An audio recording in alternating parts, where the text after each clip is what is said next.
without further ado, let's welcome up our first poet of the night. Let's have Ulyssa Iniquez, and Justin Bellinger is on deck.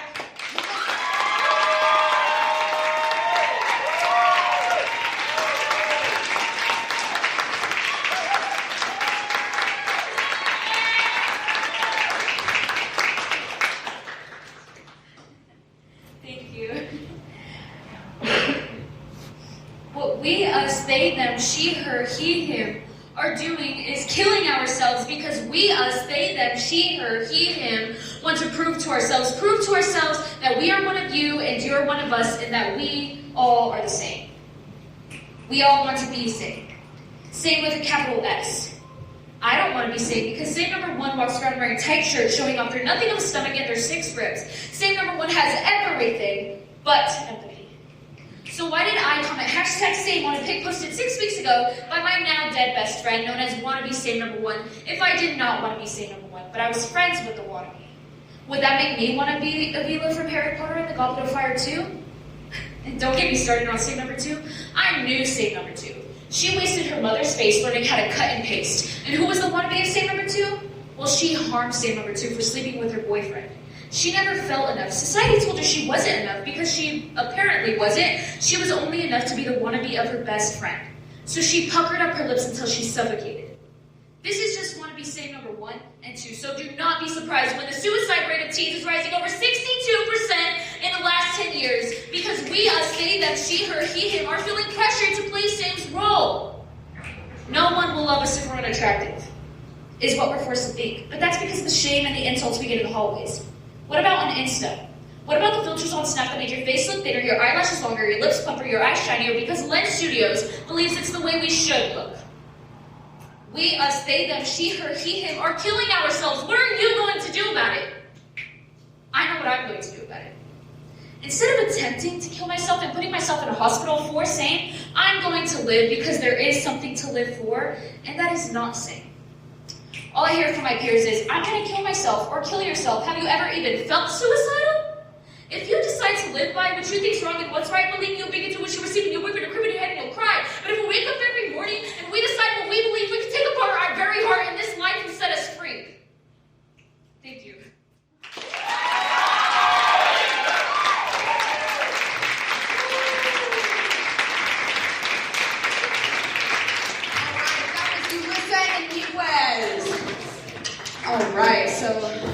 All right, we've already got some scores coming in. Also, for anybody who's like, I'm bad at judging height, and this mic is also a little slippery, so if I adjust it wrong, if you twist, and then twist to the righty-tighty, then it will remain still. I only say this because, again, I have been historically bad. I've been a host for a long time. I'm still bad at height. So, all right, let's see these scores. So we got a 9.5.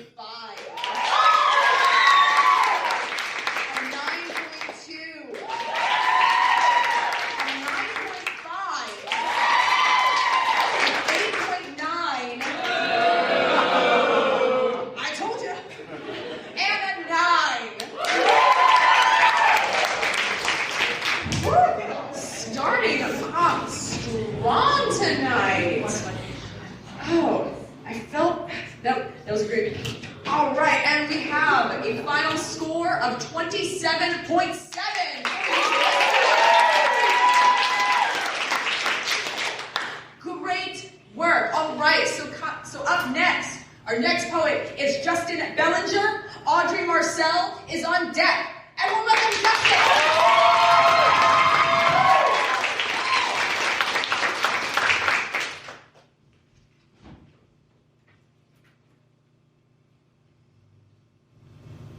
One, a number that stands out.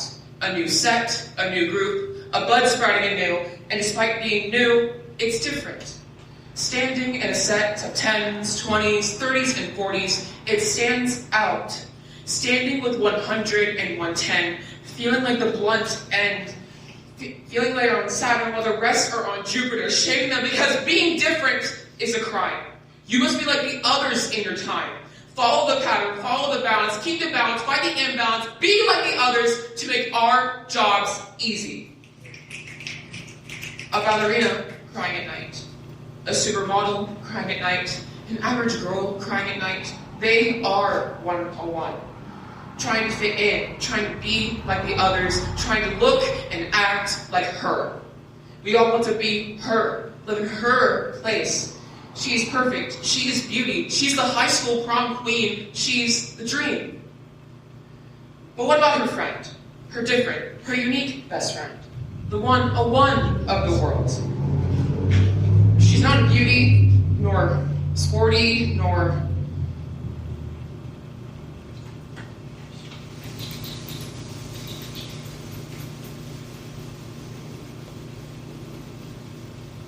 but a strong girl, not one to throw a whirl.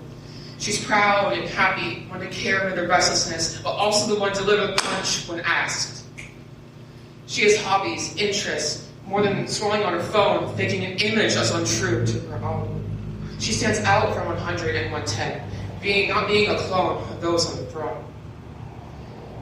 But she isn't the popular one. She isn't the one that comes to mind. She isn't pretty, she isn't popular. She's the one we see with our friend walking down the hallway. She's the friend, the extra, the understudy. She's the one to kindle a conversation with when the other isn't there to fan the flames.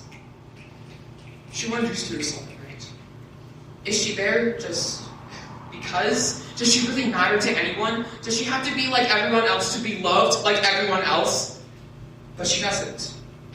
Being different is a gift given at birth to everyone on earth. I am different from you, you are different from me, but this doesn't change a thing. We are all people and should be treated as such, as we all have differences, just like her and her friend, just like 101 in sets of tense.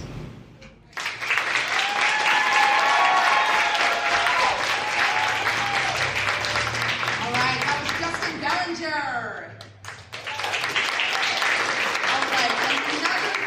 Another thing, I was also supposed to be announcing the schools that each student belonged to. That was on me. You caught it early. So Ulyssa is from Riverside. Justin is also from Riverside. All right, looks like we got some scores. We got 8.5, an 8.9, a 7.5, a 7.4, and a 7.7. Crowd didn't like that. Sometimes being a judge, it's not easy. You open yourself up to the mercy of public opinion. But some of these... All right, we have a final score of 23.7. All right, so let's have our next poet from university. Audrey Marcel, Creann Jarman is on deck. Everyone, welcome up Audrey.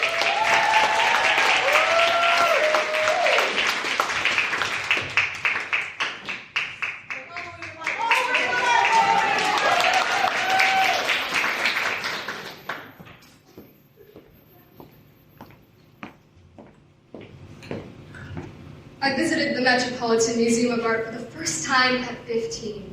Large stone steps gracing a curved entrance, surrounded by pillars and fierce red banners. Awaiting my Met Gala moment, I progress upwards, surrounded by the sounds and smells of New York City. 2 years later, scrolling TikTok, filter appears. AI art generator. Collecting all images from the web. It's colorful, it's vibrant, it's the absence of creativity. Fulfillment on the first floor, the Met. Hundreds sit on wooden grated benches lining the gallery walls of the Metropolitan. Lost within the roaring sounds of oil on canvas from 300 years ago, somehow I'll feel quietly connected. Jackson Pollock, Claude Monet, Jacques-Louis David, their work simultaneously conjure an understanding of what it means to feel content. The clattering of ballet dancers leaping sounds from around the corner past the silent mourners, peacemakers, and life changers coming together to escape. Edgar Degas, the French Impressionist, 1834 July 19th, a visionary, is born. Pastel, oil, bronze sculptures, inspired by the grace and power of ballet dancers, he articulates the weathering of point shoes only understood through appreciation of their lifeline. Tutu, slightly ruffled by the packing into carriers, countless hours of partnering beauty, because his eye is not fake. Artificial intelligence, the societal-born illness. 2023, February, an age of endless possibilities, disregarding what is best created from the mind, heart, and soul. Digital, fake, void of emotion, utilizing the data of every Google search ever warranted, AI creates a canvas of meaningless movement. A clean point shoe dances along the floor, unweathered, unsupported, unmoved. An eye of modification. Contentment upstairs, the map. The starkly sounding of smooth jazz lingers over a familiar shadow from across the hall, past the silent mourners, peacemakers, and life-changers coming together to escape. Vincent van Gogh, the Dutch post-impressionist, 1853, March 30th, a voice of expression is born. Oil, strictly. Trapped within his own mind, he creates out of necessity, works created from a place incomprehensible by many, transporting the world into an understanding of emotion. Colors never seen before. Artificial intelligence, the illness returns. 2023, February, a time when advancement is at its highest, but we move backwards. Digital, fake, void of emotion, grasping at anything it can steal, AI creates out of a want to reign supreme for others. Why else is it created? Starry night suddenly fades into a swirling of darkness. Where recognition meets artistic conversation, utilizing inspiration to advance creative constellations, art is real, meaningful, and escape from the unknown and ever-changing. Somehow, it manages to remain constant. If not, it should only be artificially negligent. Thank you.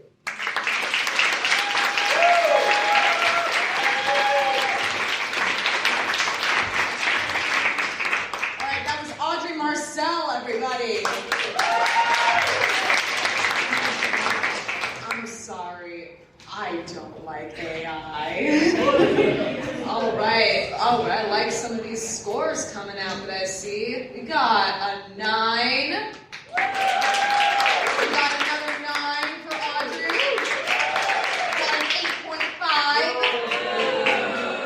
An 8.5. And a 9.2. Goodness. This night's gonna make me sweat at the competition.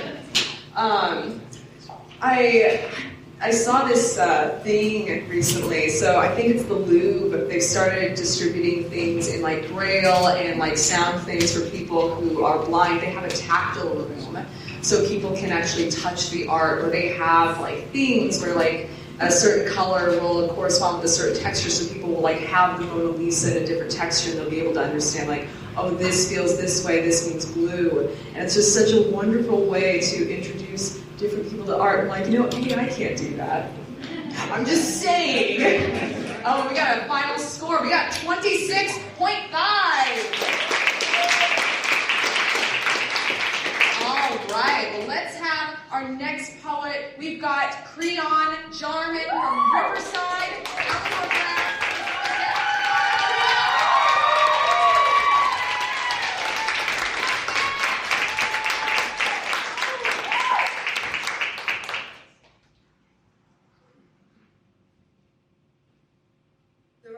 On the porch creaks, as she sets her heels back again to continue the hypnotic motion. He's lighting one cigarette after another, downing a bottle of liquids I won't name. Their kids are long since grown, living on their own and happy to be away. Because the sound of the rocker creaking used to mean trouble, and the smell of cigarette smoke meant the same but double, running home after the streetlights turned on and leaving certain words out of certain sentences to protect those we love. Loose lips to see the counselor for those same words accidentally spoken. Calls from CPS agents saying that the neighbors turned us in. Being cautious at all moments because my words were never good enough to be said. Simply a waste of oxygen. The wood on the front porch is rotting, as are the walls inside. The termites of their lives finally found a way to hide when the kids left and the sun set and the smoke turned into a lifestyle. When the creaking of the rocker meant judgmental eyes and no smiles. When the disgusting yellow paint began to peel and no Christmas had seen family for 20 years or more, no knocks approached the front door. No children sneaking in the back.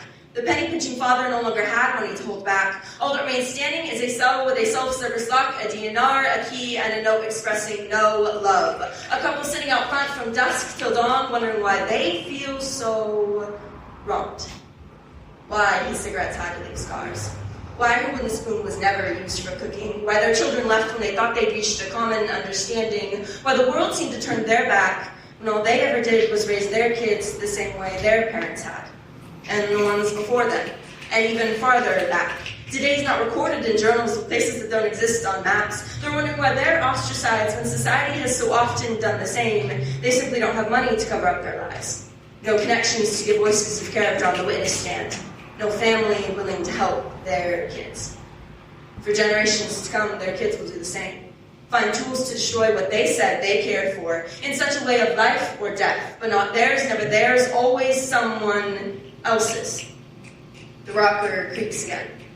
The lighter's flame grows.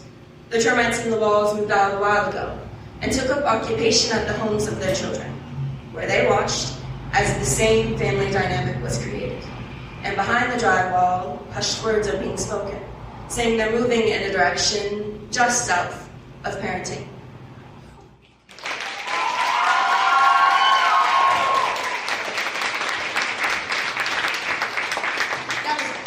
Everybody.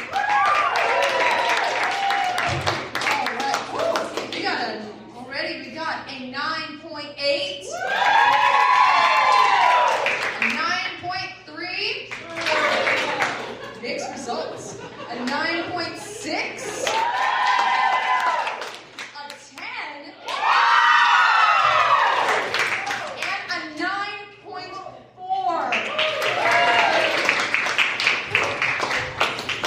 Heating up. Oh, goodness. Sorry. This is exciting. Okay, looking at that final score. For Creann, it's 28.8. All right, let's keep that applause going for our next poet. We have Eleanor Brown from Riverside with Julianna Joy on deck. Welcome, Eleanor.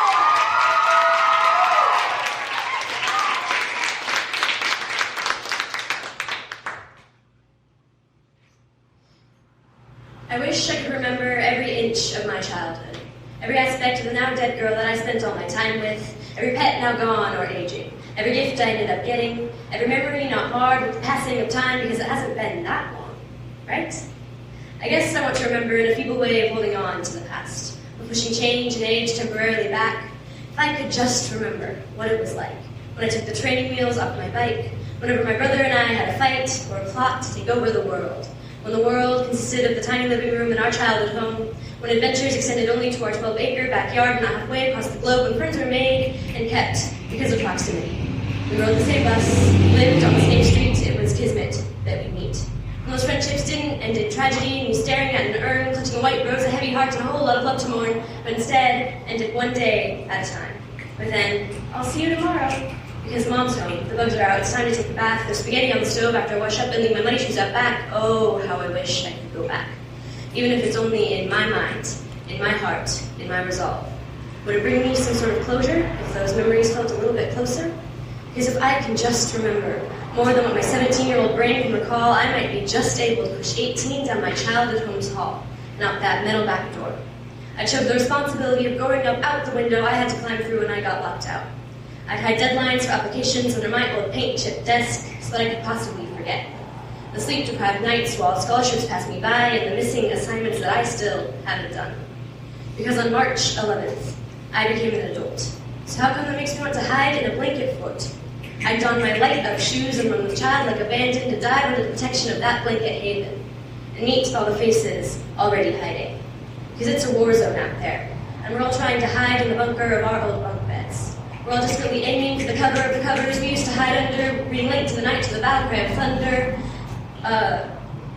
We don't want to lose our innocence, so we battle with time and its persistence. Because we are aging, and we can't change that. But together we stand for the us that we were and ride into combat. We can keep our youth and continue to grow old, we can be both. I feel simultaneously way too old and impossibly young. I couldn't possibly be 18. That's 18 too many years. I feel like I've just started, when really I'm right near the precipice of change, which, by the way, I hate. And it may be a rite of passage, walking across that stage, shaking hands, giving a wave, but receiving a piece of paper doesn't make me more mature. Throwing my cap in the air doesn't make me capable of figuring it all out, because becoming a graduate doesn't immediately graduate you from who you work. For that one fleeting, ever-important moment. That's all it always is moments. And I wish to remember every little moment from when I was a kid. Because then maybe, just maybe, I can keep the child within.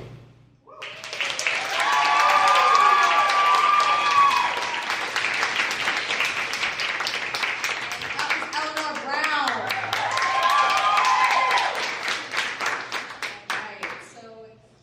All right, we've already got some scores coming in. We've got a 9. We've got a 9.3.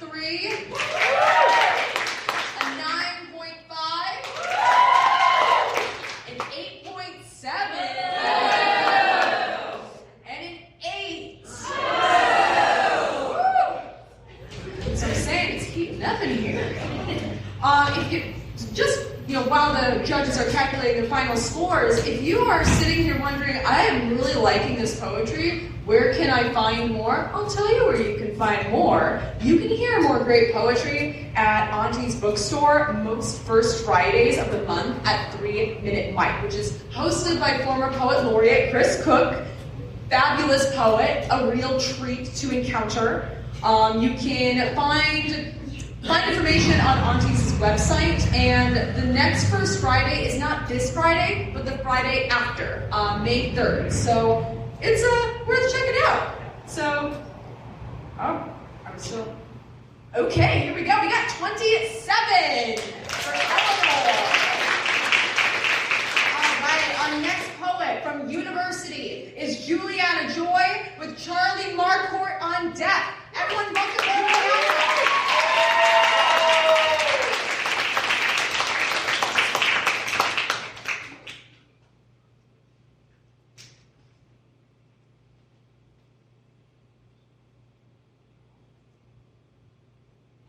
Sometimes we forget.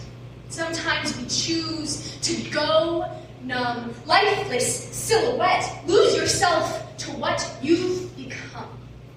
How do you wake up a generation? Teach them to jump even if they can't see the ground. If you're lost, you can still be found.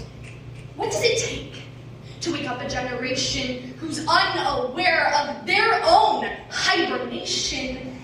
How do we teach a frog to sense the boiling water if they were born inside the pot? Everything's distracted, an empty shell. The heat goes up, but have you jumped? Can you tell? Is it too late? How do we wake up? What does it take to wake up a generation who's setting fire to their own minds? It is the pain, not proof we're alive. What does it take to wake up a generation who's caught in deflagration? Act quick to escape the detonation. Is it too late? What does it take to wake up a generation who's lost themselves in this conflagration? We may try before they die. An alarm. The bells are ringing. Can you hear this singing? Through all this falling rain, they can't hear it. They never could. The effort was in vain. What does it take to wake up a generation who's been deafened by fear? A generation who's lost the ability to hear? What will it take when everything we love is broken and everything we hate is here? Take a glance around the tomb. Every face is filled with gloom. There's no life within those eyes as every mind discovers short eyes. The frog boils. In the pursuit of science, we lost sight of who it was for. In the pursuit of innovation, we declared war.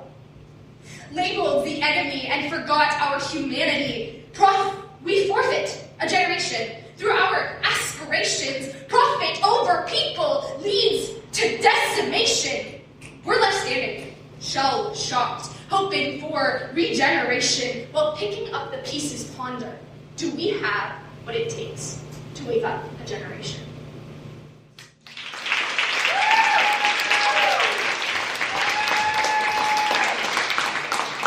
That was Julianna Joy, everybody. Oh my gosh. Oh, already. We've got an 8.9. Another 8.9. An 8.7. An 8. And a 7.8. Goodness. Heck hath no fury like a displeased crowd, I tell you that. But, goodness. While the judges are calculating final score, I did also want to mention that the Friends of Deer Park Library raised money by having book sales and used their money to support many library programs like poetry slams. So you can look for their sales at Deer Park Auto Freight this summer. So, book sales. Never say no to those. All right, and I think we've got a 25.6 for Julianna. Well done. And now let's have our next poet from Riverside, Charlie Marquardt.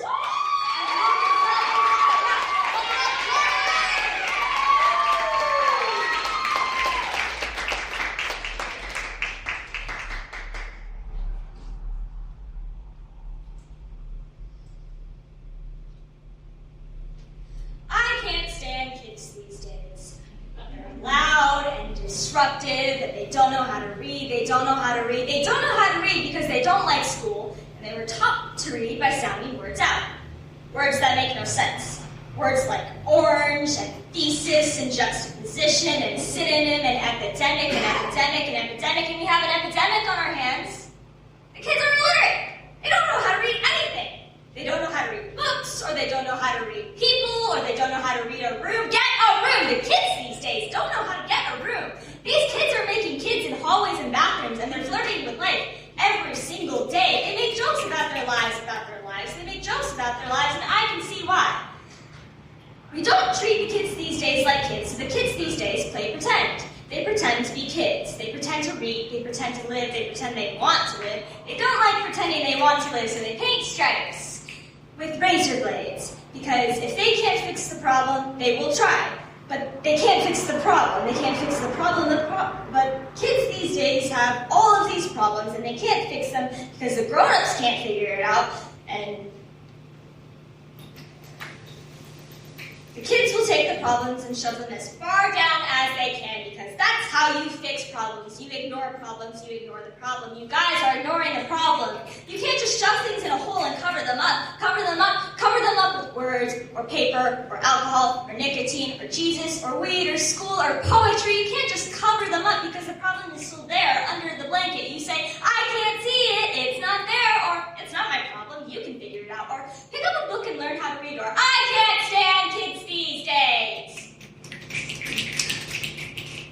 The kids these days are starving. They are hungry. They're hungry for love, for home, for words, for a will to live. The kids these days are tired. They're tired because they live in a world where problems are ignored and dismissed. They're tired because they do the same thing over and over and over and over and over again until it kills them. Do me a favor and find one of the kids from these days. Tell them you love them, give them a hug, and tell them that they just have to wait a little longer. Because one day, they won't be the kids these days. I'm one of the kids these days, and I can tell you that the kids these days are tired because they keep hearing that you can't stand the kids these days. Well, guess what? The kids these days can't stand you. Can't stand you anymore, and they're not going to.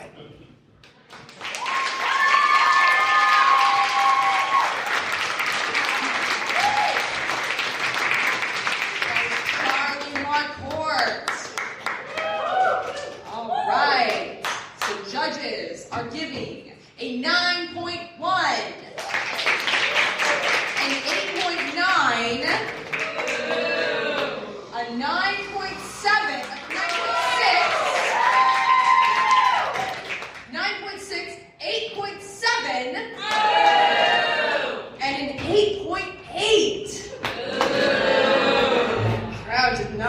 like that. Jeez.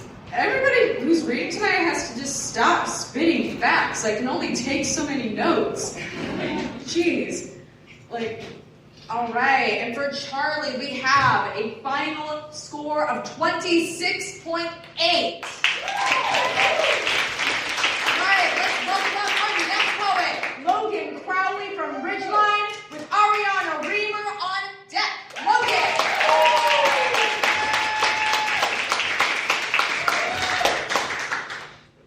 You walked into the kitchen all broken and battered, stumbling over the top of the counter, shattering glass as you walked, slurred speech is all you could talk, and I was just there, phone in hand at 1 a.m., trying to explain to a friend that what they'd heard over the phone really made sense, but the internet was just making it hard to transcend beyond my ears. You followed me to my room acting confused, you didn't know where you were or where you'd been, asking what's wrong with me or why I'm acting so different. You pleaded with me to get off the phone, wanting to be alone, but alone I was already. Your breasts were unsteady just as your vision, you were tripping down the hallway just trying to make it back to the kitchen. My friend listened, horrified for my present because it related to her past. She asked if I was okay. Not a question or a statement was made about you other than the fact that the condition you were clearly in. Why don't you explain how you're acting with her? It's okay. I won't ask again, because the story always remains the same. It was only a couple of drinks with a friend. It makes sense. I didn't realize one strawberry daiquiri could cause such a catastrophe, leaving you tongue-tied, unable to stand in front of me. Go ahead. Try and speak. Speak about all that you've done and all that you haven't, what your rights are as an adult for the millionth time. So if it isn't a crime, then it's right? Well, if that's so, then you've served your time, because I'm done trying to put up a fight. If you just want to decide not to come home one night, that's fine. It's obviously justice, it's not a crime, right? But when the glass shatters and the liquid comes pouring out after, don't ask for a towel and a hug. You've gotten enough. Take what I get for granted and lose it when you finally understand all that I've done for you. I remember the night you slammed the door, ran off to somewhere I didn't know, drank until you couldn't tell time, while I was stuck at home crying because I just lost 2 parents in one night. I remember, the muscles around my heart start to contract each time I see a glass with something I know not what fills it. The person who's drinking it spills it on accident after someone tried slipping pills into it, leaving me only looking through the glass. When it spilled and the liquid filled the room, I was drowning in what I knew my past was like, and all I could do was pin it back to you because that was the very thing I was taught. Drink 1, drink 2, drink 3, drink 4, only to find you stumbling into my room of hours after hours of waiting by the door. I feel at ease knowing that you were safe, but all these memories will soon be erased, and it leaves me face in hand, screaming at every man who put you in that position that night. Why do I have to fight the battles that you started, watching you stumble and fall as our paper thin walls start to crack? You wish you could take it back? Well, so do I. You cry out to me as I leave, as what if I'm doing is betrayal, but you don't even recognize that I'm doing it to protect my own sanity. For once in my life, I chose me over you, and I stopped holding your hand every time you did something wrong, because drowning you could never fix what I had lost. That is the great thing about glass, isn't it? Even when broken, it is still transparent. I hate being the parent. Thank you.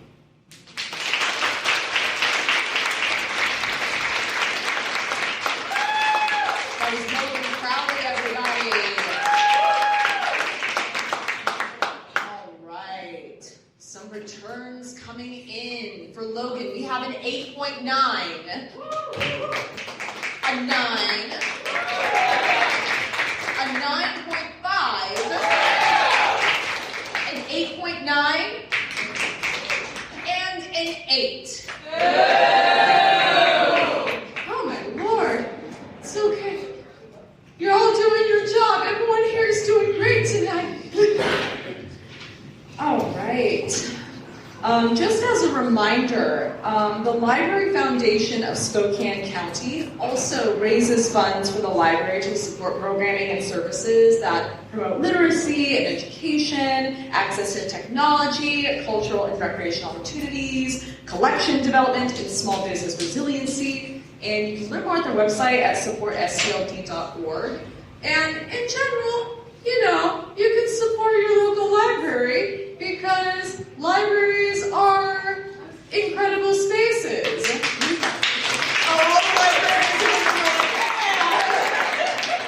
All right, we got a 26.8 for Logan. Excellent job. All right, next from Riverside, we have Arianna Reamer from Riverside. Alec Lambert is on deck. Welcome, Arianna.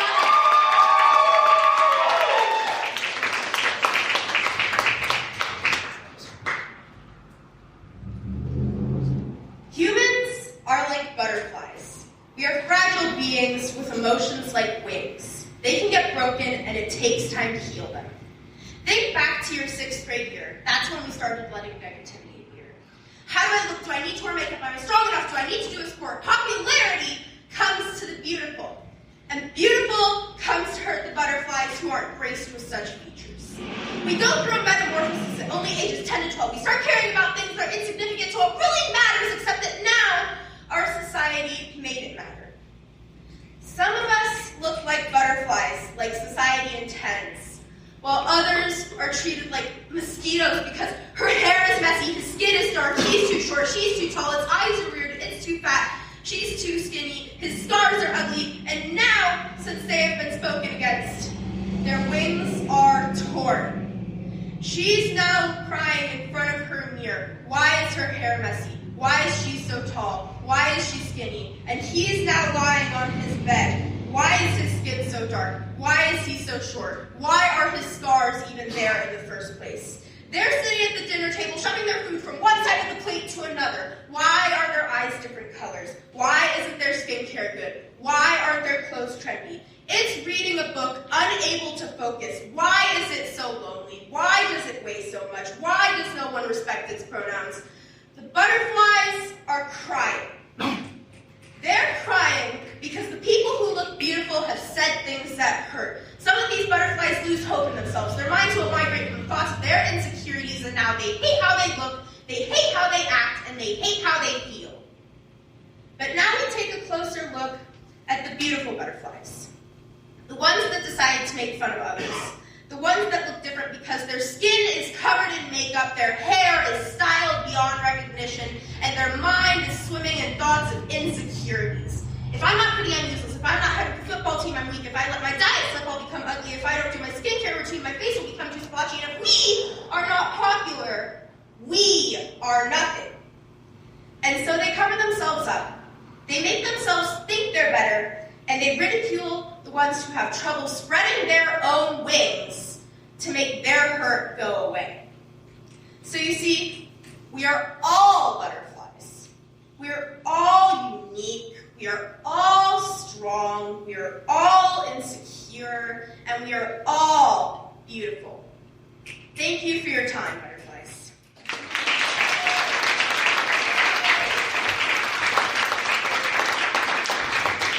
Arianna Reamer. Oh, I liked where that ended. I like where that ended up because everybody truly suffers under that system. All right, so we have an 8.9. An 8.9. An 8.5. An 8.6. No, 8.4. 8.4, excuse me.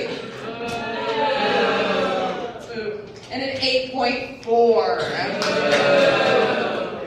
It is letting it be known how they feel.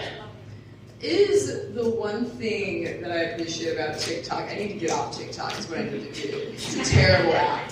But like one thing it does do for me from time to time is it does expose me to like a new animal or a new bug. Like every now and again I'll end up on Bug Talk, like people that collect like giant insects, and they'll be just like, this is Peter, and it's like a stick bug this big. And I'm just like, that's the beauty of the animal kingdom. There's room for everybody.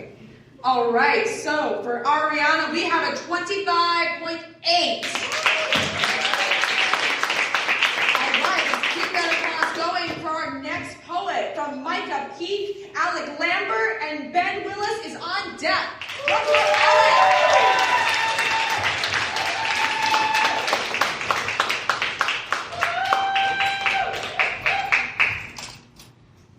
I'm just a teenager. I don't know how to handle my emotions. Distracting myself is my way of living. Hoodies in the summer is my kind of help that nobody saw. I didn't realize hurting myself was hurting others too. Self-destructing used to be all I know. Loving myself seemed so far away, like a dream I couldn't remember. I think I finally remembered how to care and love myself like others do. Or is it just a sick joke at playing myself? I wish I could look through a looking glass and see what others see. I know what I look like through my eyes. I know how I view my emotions. I know how much of an emotional wreck I am, but to others. I'm not good at letting people in. At a wall my mother taught me to build. My mother taught me all the wrong things. She was hurting and she taught me how to hurt myself before I understood the meaning of hurting someone. It's taken so long and so many years to learn what I was taught. I say I'm better. If I smile and say that line, people look at me with hope. They think, wow, I can't believe she's okay now, but what if I'm not? What if deep down I don't know how to love myself? What if I lie to everyone nobody knows again? I'm an emotional wreck. I try and be okay, but it never lasts for long. Spiral after spiral of wanting to disappear. I can't stop these thoughts. I try, but no matter what I do, they just keep coming back. I've been fighting this internal battle for 7 long years. I can't do anything bad to myself though, because I remember every time I hurt myself, I hurt others too. I bring people down with me like a drowning person thinking of survival. Survival is all I think about. It's always on my mind. The fight to stay alive is what I crave. Being addicted to these thoughts and scared to let them go is another painful battle. Scars, bruises, the anger, the fear is what I've always known. Even before these thoughts, all I knew was anger and getting hurt. I've been so used to getting used and hurt that it took me so long to remember I have a mind of my own. I forget sometimes I don't have to listen to people telling me they know best. Sure, I'm hurting, but I'm never going to let anyone hurt me that way again. To fight survival with adrenaline is what I seek. I want to know who I am. I don't though. I'm so overwhelmed with all these thoughts and the memories I want to forget that I barely know who I am anymore with no energy to find out.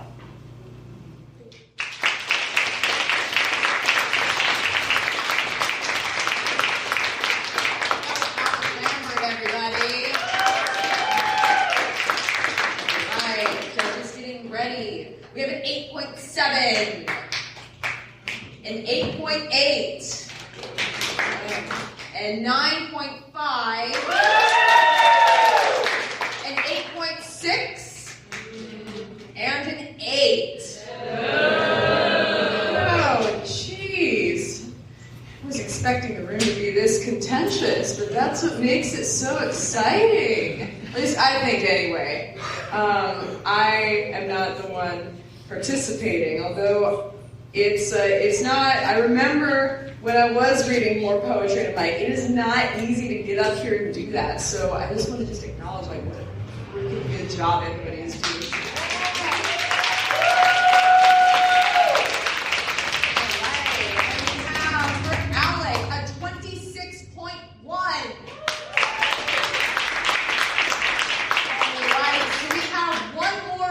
Left in the first round. So welcome up from River, before we take a break. So welcome up, yeah, I just wanted to clarify, we are going to be taking a break after that. But before we do, our final reader of the first round, welcome up from Riverside, Ben Willis.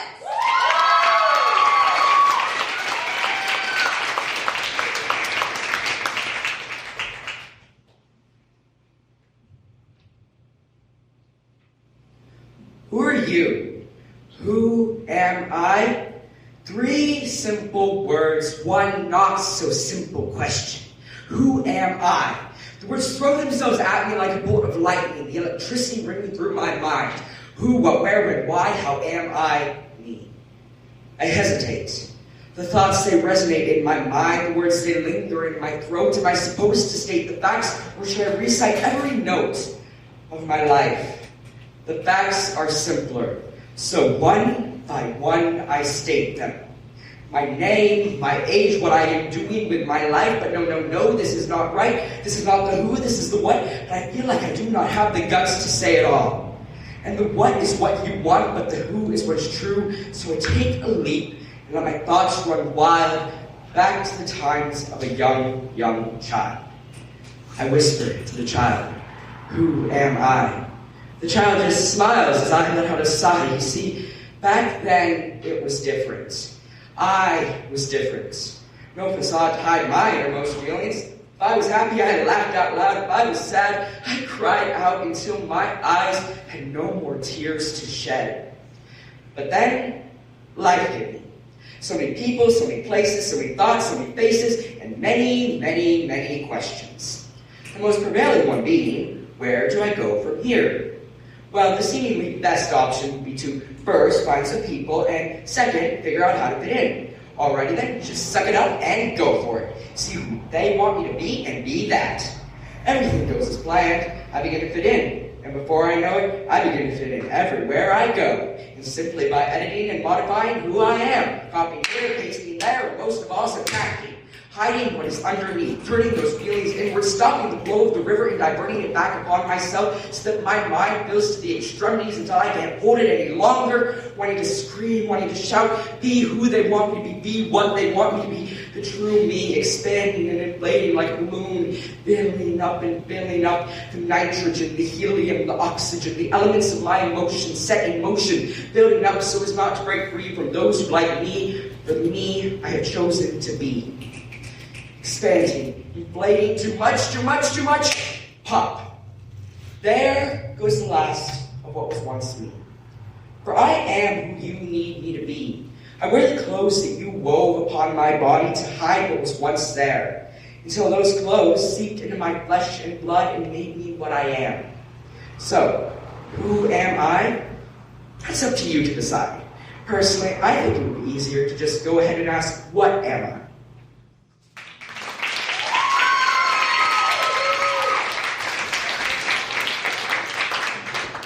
That was Ben Willis, everybody. Poetry's so cool. All right, we got a 9. A 9.1. Another 9. Another 9.1.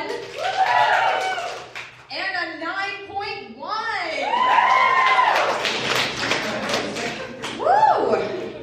All right.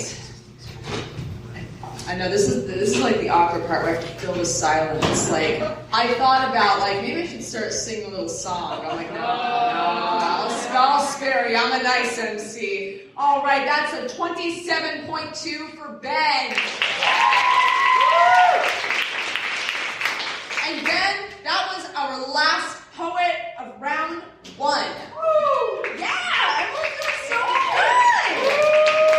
All right, so we are about to break for intermission, and when intermission is over, we will announce the names of the poets who will advance to round 2. So without further ado, I would like to announce the 7 poets that are moving on to round 2. We have, in no particular order, we have Ben Willis, Riverside, Logan Crowley from Ridgeline,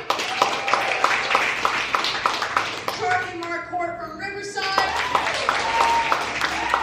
Eleanor Brown from Riverside, Creann Jarman from Riverside, Audrey Marcel from University, and Ulyssa Iniquez from Riverside.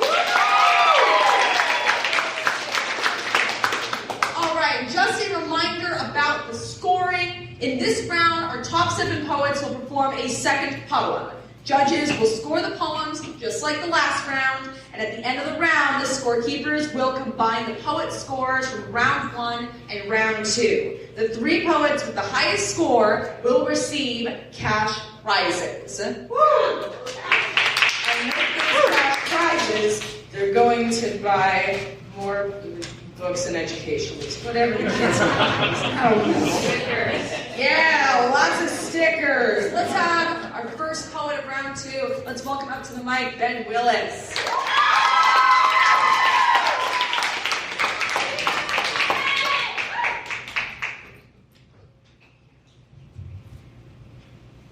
Someday I will build a balloon, and I'll fly it up and away to the surface of the moon.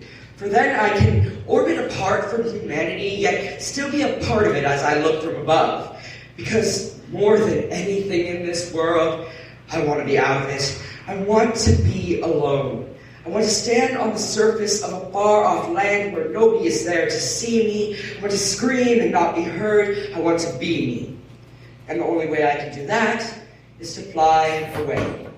Not to fly away into nothingness, but to fly away into myself, into the moon. And when I'm there, I want to build a castle. A castle built out of what is left of me. A castle that is there but that only I can see. I want to harness all the thoughts, all the stress and apprehension, all the creativity in my mind for years stuck in suspension because I've been afraid. I've been afraid of every thought. Because what if that thought leads to my downfall? Because there is a voice in my mind telling me that my thoughts are worthless. That if I say something that is original, that is how I feel, that is how I perceive the world, it is wrong. I will be ridiculed. And so I stay quiet, as the voice in my mind says ever so softly, not here, not now, not ever. Like the warning at the beginning of a roller coaster, keep all thoughts and ideas to yourself, enjoy the ride. Since whenever I have said something that I thought was warranted, it came back to haunt me. Everything I do comes back to haunt me. Every brick I lay turns to sand. All the plaster I apply makes me question what it is to die. Every castle that I try to formulate, it trembles and it tumbles, but then it's too late, enveloping my body in my dismantled thoughts. It's always too late. Unless I have a world of my own, a world where I can manifest the thoughts, these thoughts that scare me, where I can pull them out of the depths of my imagination, as that is where I have disciplined myself to keep them. And it's not that they're bad, it's that they're mine. And I refuse to believe that I can make a difference in this world, because I do not want to see how that could turn out. How terrible it would be for me to be me. How terrible it would be for something in this world to stem from my meaningless thoughts. So I'll take another world, make it a world of my own, once I get out of this one. So yes, I'll fly up amongst the balloons, the red, white, and blue, the orange, yellow, green, and purple too, and I'll leave them all behind, manifesting the depths of my own mind, as I watch the world from my castle on the moon. And I'll see how the balloons pop, how they rise and then they stop, and then I'll stop, and I'll look about this world around me, this world that used to be within me. And then, and only then, maybe I'll understand why this castle made me so afraid, why it made me so afraid to be me.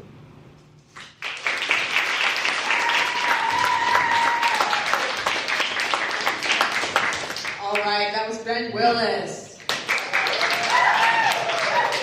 from Riverside. Sorry, Ben, I saddled you with a clopin there. If for those of you who don't know what a clopin is, I hope you never do. All right, so we have an 8.7, an 8.8, an 8.8, an 8.0, and an 8.4, and it looks like we do have a time penalty. We have a -1. And same as before, please, by all means, continue with your cheering and support, because that makes everybody feel so good. It's like, it's just like, it's the energy that you bring to the room. So please, continue the applause, continue the, I'm sorry, judges, continue the jeers if you disagree. It's not you that they're booing. No one makes it. I'm trying, okay? Anyway, a clopin is when you close at 10 and you open at 10 the next morning. All right, so for Ben, we have a 24.9. And I am so sorry, I forgot to announce who's on deck. Logan Crowley is next. So Logan Crowley will be our next reader. I apologize for not letting you know that you were on deck. So welcome up Logan Crowley, and Charlie Marquardt is on deck. Okay.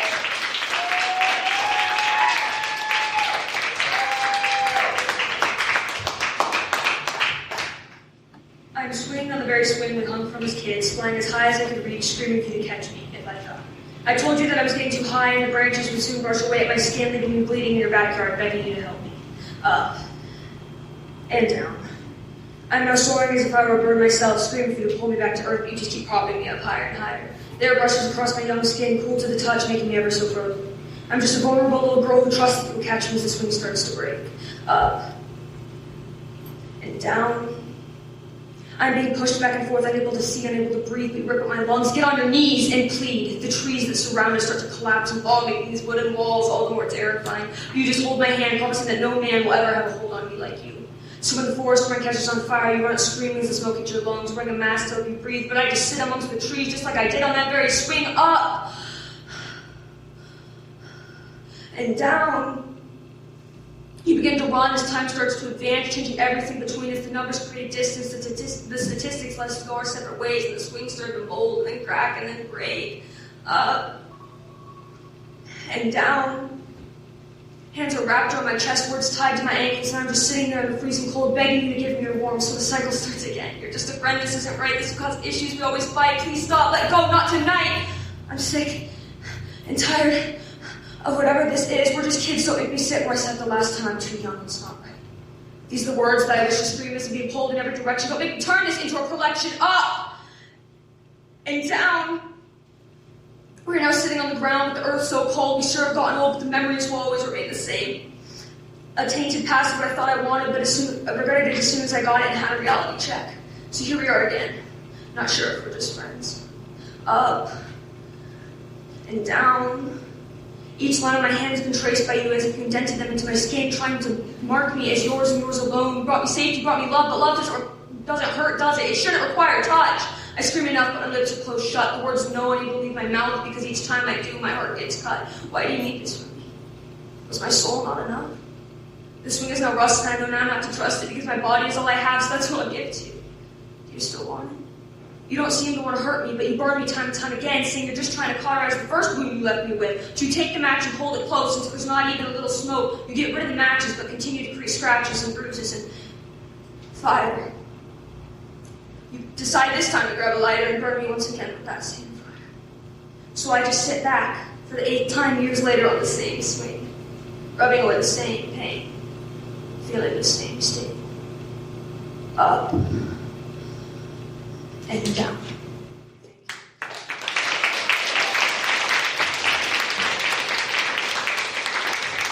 That was Logan Crowley.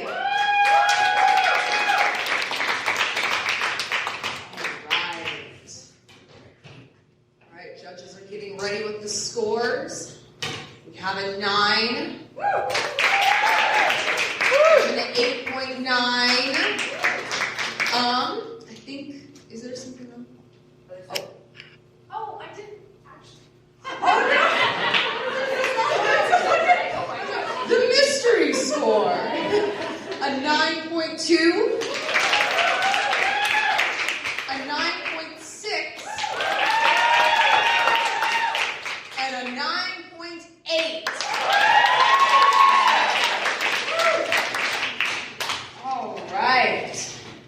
All right.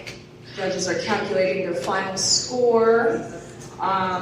So while we're waiting for that, just wanted to say that if you are enjoying this slam, you would love Broken Mike. Haven't heard of Broken Mike? Broken Mike is an all-ages weekly poetry open mic held at 6:30 p.m. every Wednesday at Eat a Burrito, just downtown. You can check it out. I may be biased. You may see me there. You may not. But it's a great space, and they got great burritos, so it's a win-win situation. All right, so we have for Logan a 27.8. All right, and let's welcome up our next reader, Charlie Marquardt. Eleanor Brown is on deck.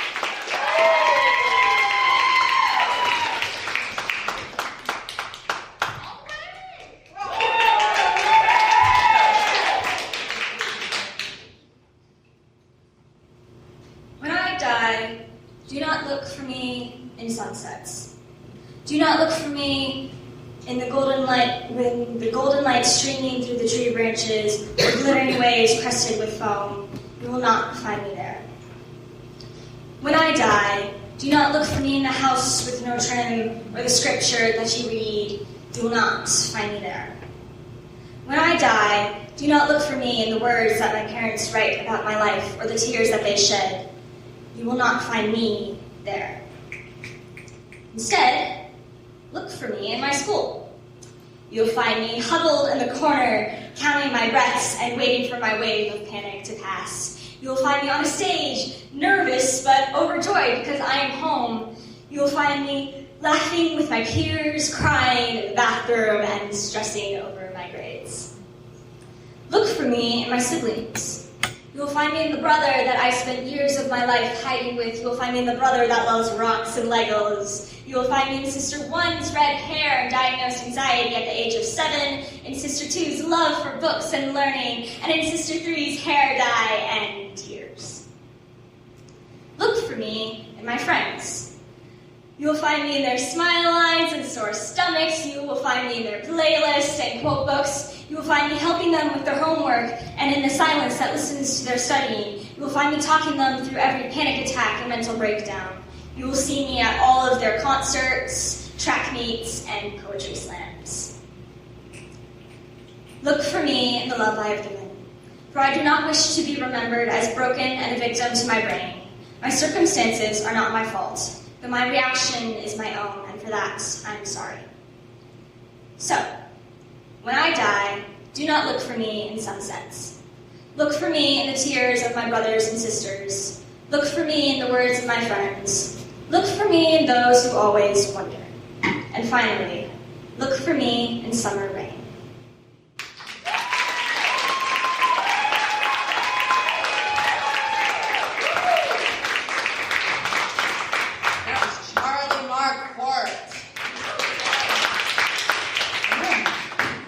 Chills, you have chills. All right, we have a 9.8, a 9, a 9.5, an 8.8, and an 8.2. Yikes! That's an interesting prompt, though. That's one of the reasons I love going to poetry slams, is the way that some poems will, bring out a prompt. When you die, what will, where do you think people are going to find you? I know that question sounds morbid, but I think it's good to have a little existential dialogue with yourself about these things. All right, final score for Charlie is 27.3. Everyone's doing so good. Let's have our next poet, Eleanor Brown and Creann Jarman. I apologize. Creann Jarman is on deck. Welcome, Eleanor.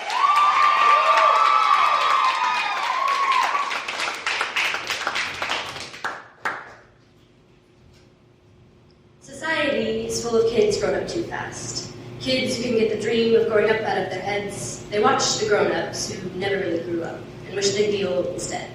So instead of living out their youth, they took Tic-Tacs like pills and never knew that way too fast they'd be popping pills like Tic-Tacs.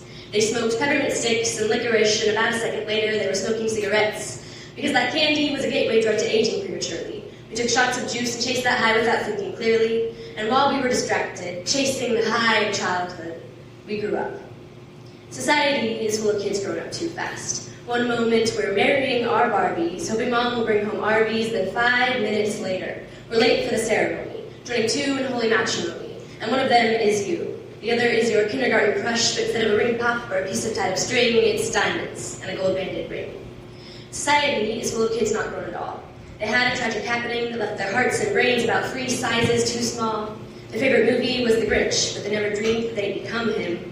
They're adults, but they're faking. Like a fine wine or aged cheese, but the winery had a mix-up, and the dairy a new employee. Now that wine's nothing but grape juice, so the toddler's not yet grown, and that cheese is curds not more mature, without a purpose on this earth. Society is full of kids not grown at all, grown men and women not properly taught, throwing temper tantrums. A lot. Instead of over ice cream, or the brothers for a new toy, it's over politics and opinions, and how others find their joy, because someone else's business is a personal offense, when really they just feel the need to force in their 2 cents. Society is full of kids not grown at all. abandoned by their education, leaving them with their emotions. They'll help you dot your I's and cross your T's and mind your P's and Q's, but won't teach you how to feel your feels or say your words or how to know it's true, because the mitochondria is the powerhouse of the cell. An 8 plus 4 is 12, but taxes, they can go to hell. Society is full of kids. To say it simply, I don't kid. We're all trying to play adult, playing dress up in mom's closet, and it's nobody's fault. We're trying on dad's suit and tie, but it's baggy and it's dragging on the floor, and we're choking because we tied the tie way too tight. And we're stepping into our future in our mom's old high heels. There's a lot of room for growing, and we're shuffling our feet because society is full of kids. Kids grown up too fast. Not grown at all, growing at last. And I hope these kids can look to the past, at the wall with the tick marks, their very own height map, and see just how far they've come from the time when they were just kids. And even though they grew up too fast, at least these kids are learning. They'll have their childhood at last.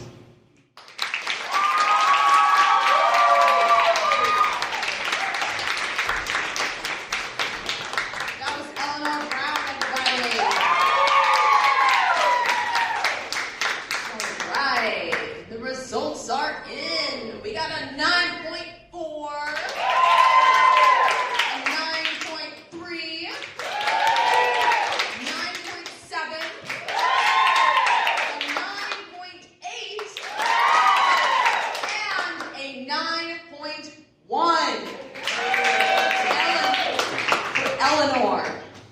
All right, and I just wanted to remind all you poets up here and people in general, there is, if you're feeling a bit parched, a bit dehydrated perhaps, if you're trying to up your water intake because it's good for you, there's little water bottles in there that you can grab at your leisure.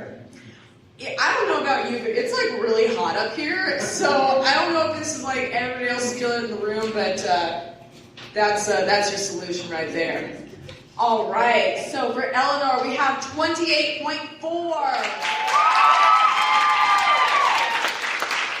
right, and let's welcome up our next poet, Creann Jarman, with Audrey Marcel on deck.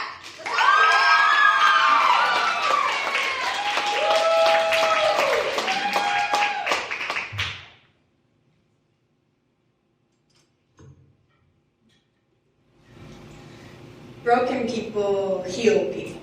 It just might take a while. They'll have to stop for gas at Broken People's Corner. They grab a bite to eat at the Lonely Hearts Diner while they'll meet someone by the name of trauma. Then they'll have to go back to the therapist saying it's impossible to escape this, but one day they'll run into healing on the street, and it's love at first sight, wondering why it took them so long to meet. They'll elope and then honeymoon on healed people's beach and have 2 children named Forgiveness and Peace. Then broken people go to college and get their PhD, and I'll heal you because someone else healed me. And if you look behind the door of every healed person's heart, you'll find a broken person waiting to meet another broken part. Because broken people heal people. They mend souls and stitch wounds. They watch as hurt hurts others, then they get called into the scene where they prescribe a medication called trauma therapy. They give user's guide to generational abuse and domestic violence, then they might tell the story of a nameless character who went through the same things I did, because broken people live on recovery lane, where their neighbors sit on porches calling to their kids saying it's time to review for their tests and healing heartbreaks, which is taught by their teacher named Mr. Remedy, and on his wall he's a PhD in wannabe psychology, where he learned to tell women to walk away from red flags, and then started to turn men into somewhat of a beige, but it was better than the bloodstain they used to be. Because even broken teachers can give advice on loneliness. Take Miss Restoration as an example for this. She escaped her abusive husband with her 10 little kids, and as she started to heal, she lost half of them to his manipulativeness. But she learned to focus on what mattered most, which was showing them love even when they grew up in a broken home. Now, Miss Restoration is friends with Mr. Therapy, and he teaches her how to escape the things she can't change. How to let go and forgive, because she has to understand that forgiving doesn't mean forgetting. It's just the first step to actual restoration. Mr. Therapy learned this from his mother, who escaped her own abusive parents, and then went on a path to teach her kids the right way to live. Now, they all live together in a mansion on the Right Path Avenue, where she gives classes in will they really change what they do? And women come to her to ask if their kids will continue the pattern, and they're shaking and scared that they can't break the mold, that their efforts will be in vain or their actions for naught. So she pats them on the back and pours them antidepressant tea while feeding them no more worries cookies. Down the street, some similar changes are being made, where Cure is giving lectures on herbal treatments for a guilty conscience, and Cleanse is sitting in the back taking notes, remembering the times when they said mental illness is a hoax. So they pushed on their feelings until they couldn't feel anymore. Then when someone said the wrong thing, they erupted and said they couldn't take it anymore. So they decided to vacation in this town of Can I Find Healing, where they met their lovely partner who taught them to deal with their feelings. And now Cleanse has the cure for the emotionally unavailable, so they market it as a cure-all for a dead personality. Their sales are phenomenal because they're not the only one in need of a remedy. This is how the nation of broken people is run, by those who had previously broken their own hearts, and watched as the ones surrounding them give in to living dirty, when all they really wanted was to get clean. They found their home in Brokenville where they met kindred souls, because broken people heal people, all while healing on their own.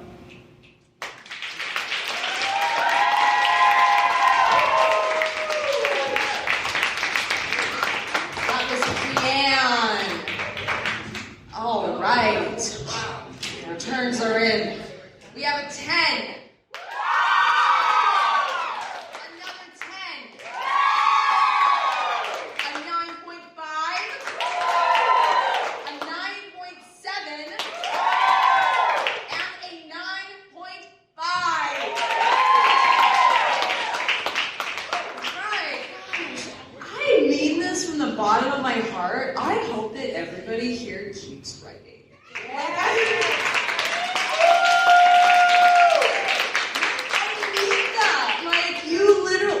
All the best writers I know just never stopped writing. It does, and everybody is doing so good. And I think it would be such a gift to see what 10 more years of doing what you're doing today takes you. All right, we have a 29.2.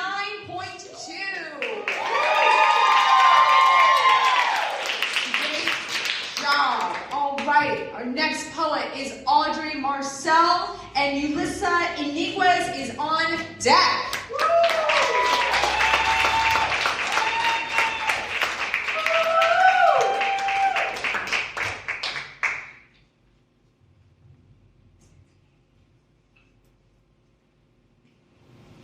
We're always promised the end. It's foretold that the road once diverges to a bend. It's for certain, it's expected, it's the reaching tip-top of the mountain. It's forgotten. When one forgets, we lose count of the days, each one blending into the next never-ending cycle of expect that the next day will always be there. It will always come after the day is done, and one will wake up to skies with the same mind as the day before. Forgetting the importance of a door. In every moment, every instance, every second, you receive the opportunity to breathe air of freshness and see with eyes of substance. Forgetting the chance the next day can end up in blindness. When I was promised an end, I saw it in sight. 100 days, 100 life seconds to arrive, every ounce of wonder squeezed out of the world. Before the juice no longer squeezes and the lemons grow with seeds and the oranges become peels and the water dries out until the drip finally stops. When I was promised an end, I remembered every second I had left words unsaid and books to be read and a world to be enjoyed with only 90 days left. When I was promised an end, I looked upon elders who had finally been able to understand what grasped them into their chairs until the wrinkles started forming and the days started shortening and people began disappearing.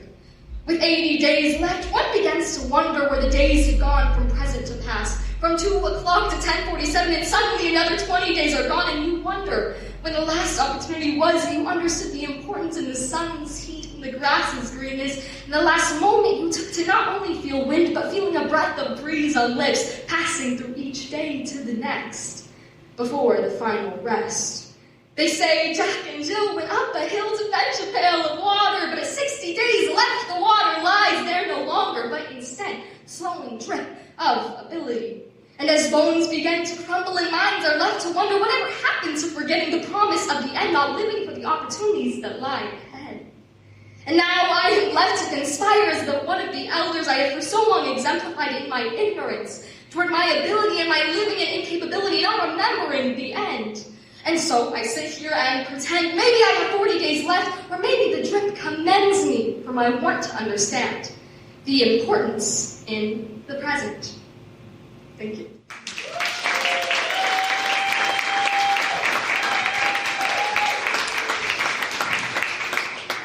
That was Audrey Marcel. Right. So we have a 9.2.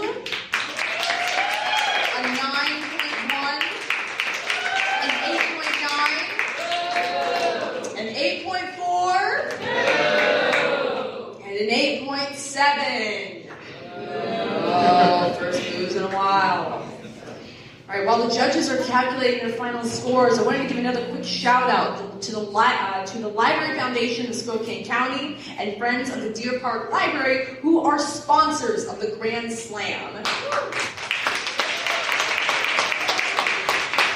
Library Foundation of Spokane County provided the cash for prizes to pay our judges and MC, and the Deer Park Friends purchases blank journals for every participant so that all students can continue their creativity. If you are a Friends or a Foundation member, feel free to give a wave. All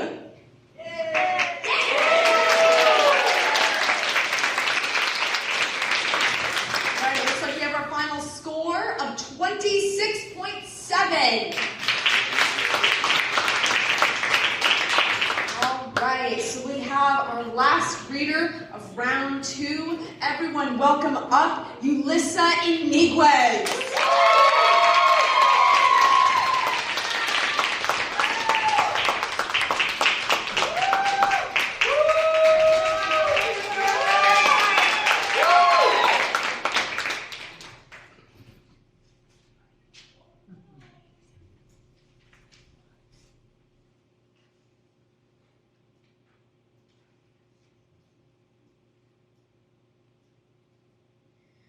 I had absolutely no idea how to start this poem. I mean, I even searched up slam poetry topics for high school. And to make matters worse, 118 topics came up. They were no good, but some of them were good. But to make a decision between those 118 would be so much better than to make a decision between 1 billion to the power of 12, because there are just that many topics to choose from. And that's just topics. What about the style? What about the form? What about the way I make my poem sound? What about the way my hands fly around? Should be happy, sad, happy, mad, boy, am I glad that I went with happy. There are so many decisions to make, but it seems like I never make the right one. Should we choose to be happy or sad today? I always choose the second one. So, should we choose to be sad or happy today? Oh, but I chose the first one that time. I'm sorry if I'm confusing you, but should we eat breakfast or skip it because I'm running late for school and you're running late for work? I didn't choose to be happy today. Moms, did you guys send your guys' kids to school with enough confidence today? Is that a good school? Should they even go to school or should they be homeschooled? Older siblings, we struggle with whether or not we are ready for our younger siblings to grow up. Should they wear that? Is mom going to tell them, or is that my job? What is my job? Younger siblings, will my big brother still like me? Will he yell at me? Will sis judge me? Fathers, do you want to play a game of golf? Will you be watching a Sunday football game? Or do you want to help mom out with the kids? Unless fathers believe that leaving their kids and letting us wonder all of our lives when you guys will come back and why you guys left in the first place, and was it our fault? If that's your way of helping our moms, then yeah. Anyways, what sparks the flame within us to do something like dye our hair an outrageous color? The choices I make from pondering why people do what they do. Why do I always make the wrong ones? Why didn't I want to be happy today? Everybody makes mistakes is what I'm always hearing, but most of mine are from bad decisions I made. To be honest, I feel as though I see myself and others making more mistakes than making decisions that can change the rest of our lives. I mean, why was it so difficult for me to choose a topic for this poem? Why is it so difficult for us to wake up and pick the clothes we're going to wear for the rest of the day? Why do most of us find it so difficult to pick positivity over negativity? It shouldn't be that hard, but it is. Please think about why you can't sleep in the evening. Please don't be afraid of what you are really thinking. Your soul knows both good and evil. Your soul knows both sides. It's time you pick your battle. And I promise you, this one is mine. Thank you.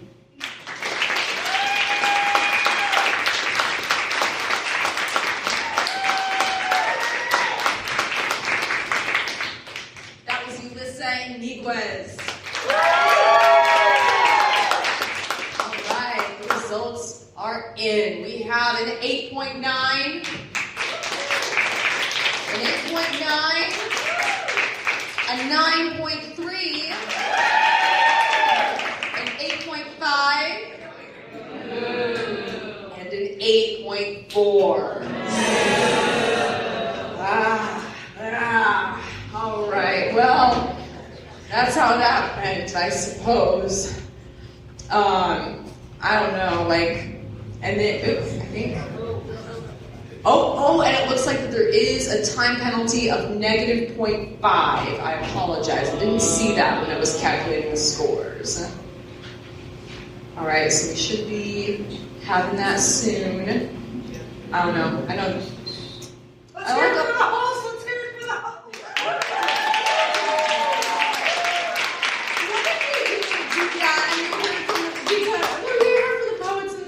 Let's hear it for the poets. I'm just here. Sorry, I was spacing out. I was thinking about why I personally couldn't sleep at night, and lately, no, this is true. This is true fact. We watched a horror miniseries, and I have to be so careful. I've grown so sensitive as I age. I got spooked. I was walking to our room, and I was using my phone as a flashlight, and the flashlight went off, and I literally went, couldn't sleep. All right, final score is 25.8 for Ulyssa. All right, so that was the end of round 2. So now is the time that the judges are going to be calculating out the scores, doing that mathy, judgy thing that they do, and we'll be announcing the 3 winners of the Grand Slam shortly. So just wanted to remind everybody that if you're thirsty, there's water over there. Those are plastic bottles, single-use plastic bottles. And also, just while we're here, just give a thank. Let's hear it for the Gathering House for hosting us here.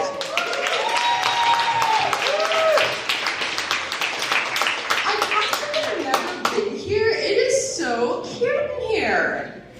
I don't know. I like the little Art Deco situation happening.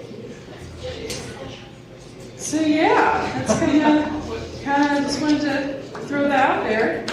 And all right, so I was about to start singing. Right. All right, we left these got to me before I started singing the Jeopardy song. All right, well now, the moment that you have all been waiting for, we're going to be announcing the winners of the Grand Slam. Woo! So I'm going to be calling folks up here once we're done. Once I announce you, feel free to stand over here, join me on the stage just while you're still in the light. So that everybody get a good look at your smiling faces. All right, so in 3rd place, we have Logan Crowley.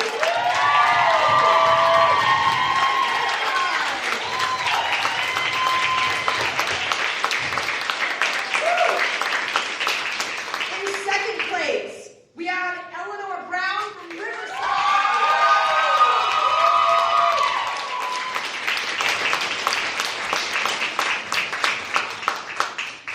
And in 1st place, from Riverside, Creann Jarman.